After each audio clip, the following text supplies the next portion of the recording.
фармони президенти ҷумҳурии тоҷикистон дар бораи намояндаи доимии ҷумҳурии тоҷикистон дар назди созмони байналмилалии сайёҳии созмони милали муттаҳид дар шоигари Испания таъин намудани Ҳомидов. мутобиқи моддаи 69 Конститутсияи ҷумҳурии тоҷикистон фармон медиҳам.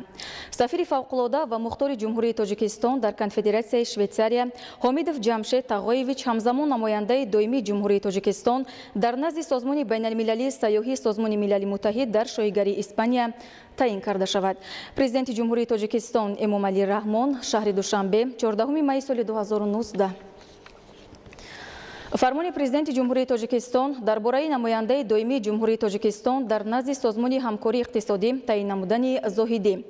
мутобиқи моддаи 69 Конститутсияи ҷумҳурии тоҷикистон фармон медиҳам.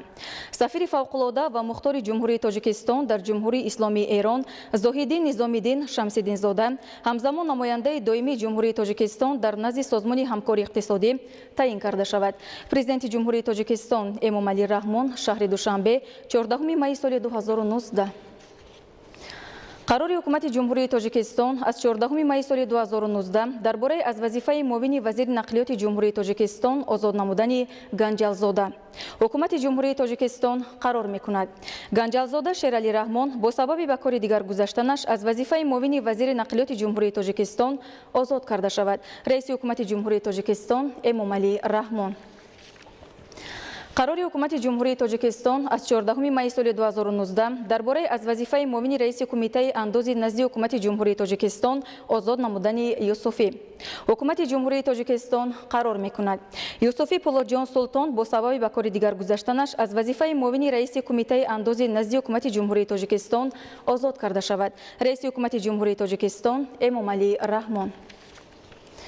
қарори ҳукумати ҷумҳурии тоҷикистон аз 14 майи соли 2019 дар бораи аз вазифаи муовини раиси кумитаи андози назди ҳукумати ҷумҳурии тоҷикистон озод намудани Сафарзода. ҳукумати ҷумҳурии тоҷикистон қарор мекунад Сафарзода Лола Ҳаким бо сабаби ба кори дигар гузаштанаш аз вазифаи муовини раиси кумитаи андози назди ҳукумати ҷумҳурии тоҷикистон озод карда шавад. раиси ҳукумати ҷумҳурии тоҷикистон Эмомалӣ Раҳмон. қарори ҳукумати ҷумҳурии тоҷикистон аз 14 майи соли 2019 дар бораи аз вазифаи директори агентии суғуртаи иҷтимоӣ ва нафақаи назди ҳукумати ҷумҳурии тоҷикистон озод намудани Наҷмиддинов. ҳукумати ҷумҳурии тоҷикистон қарор мекунад Наҷмиддинов Сафаралӣ Маҳсудинович бо сабаби ба нафақа баромаданаш аз вазифаи директори агентии суғуртаи иҷтимоӣ ва нафақаи назди ҳукумати ҷумҳурии тоҷикистон озод карда шавад. раиси ҳукумати ҷумҳурии тоҷикистон Эмомалӣ Раҳмон.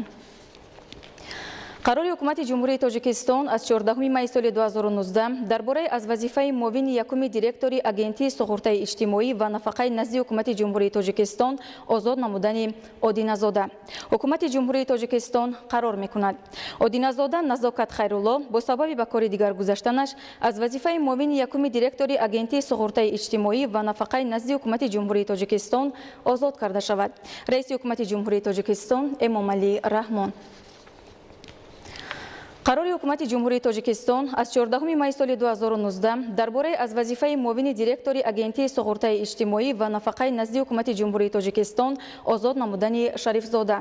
ҳукумати ҷумҳурии тоҷикистон қарор мекунад Шарифзода Файзулло Неъмат бо сабаби ба кори дигар гузаштанаш аз вазифаи муовини директори агентии суғуртаи иҷтимоӣ ва нафақаи назди ҳукумати ҷумҳурии тоҷикистон озод карда шавад. раиси ҳукумати ҷумҳурии тоҷикистон Эмомалӣ Раҳмон. қарори ҳукумати ҷумҳурии тоҷикистон аз 14 майи соли 2019 дар бораи аз вазифаи сардори хадамоти давлатии назорат ва танзим дар соҳаи нақлиёти вазорати нақлиёти ҷумҳурии тоҷикистон озод намудани Қурбонзода. ҳукумати ҷумҳурии тоҷикистон қарор мекунад Қурбонзода Хуршед Ҳазрат аз вазифаи сардори хадамоти давлатии назорат ва танзим дар соҳаи нақлиёти вазорати нақлиёти ҷумҳурии тоҷикистон озод карда шавад. раиси ҳукумати ҷумҳурии тоҷикистон Эмомалӣ Раҳмон. қарори ҳукумати ҷумҳурии тоҷикистон аз 14 майи соли 2019 дар бораи директори генералии корхонаи воҳиди давлатии Тоҷиксуғурта Сатторӣ. ҳукумати ҷумҳурии тоҷикистон қарор мекунад ваколати директори генералии корхонаи воҳиди давлатии Тоҷиксуғурта Сатторӣ Аловиддин Мирзо бинобар вафоташ қатъ гардида ҳисобида шавад. раиси ҳукумати ҷумҳурии тоҷикистон Эмомалӣ Раҳмон. қарори ҳукумати ҷумҳурии тоҷикистон аз 14 майи соли 2019 дар бораи директори агентии суғуртаи иҷтимоӣ ва нафақаи назди ҳукумати ҷумҳурии тоҷикистон таъин намудани Давлатзода.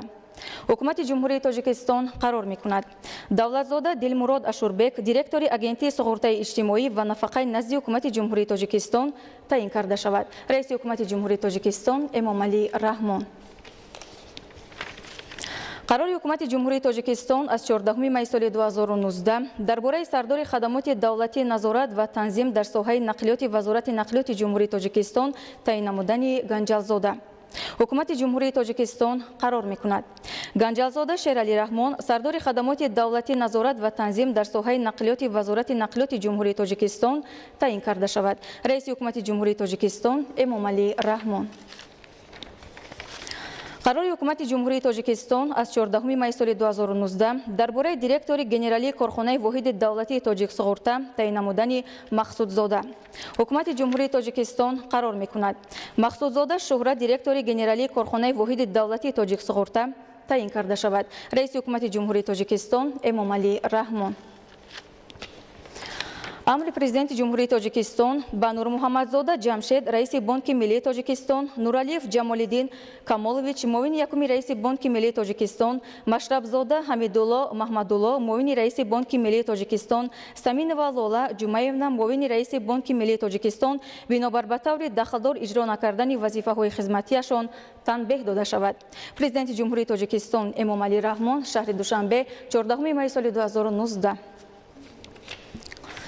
فرمایش حکومت جمهوری تاجیکستان از 14 می سال 2019 مطابق ماده 32 قانون جمهوری تاجیکستان درباره خدمت دولتی با کریمزاده خورشید عبدالرحمن سردار خدمات گمرک، ترسونزاده عظیم حیدر معاون یکم سردار خدمات گمرک، حرمتزاده عزت‌الله ظریف معاون سردار خدمات گمرک، شیرعلیزاده خورشید معاون سردار خدمات گمرک نزد حکومت جمهوری تاجیکستان با سبب به طور دخلدار اجرا نکردن عهده‌داری‌های منصبیشان تنبیه داده شود.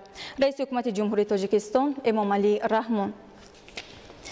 قرار حکومت جمهوری تاجیکستان از 14 می سال 2019 درباره وارد نمودن تغییر به قرار حکومت جمهوری تاجیکستان از 28 دکمبر سال 2006 تحت رقم 612 مطابق ماده 56 قانون جمهوری تاجیکستان درباره سندهای معیاری حقوقی حکومت جمهوری تاجیکستان قرار می‌کند.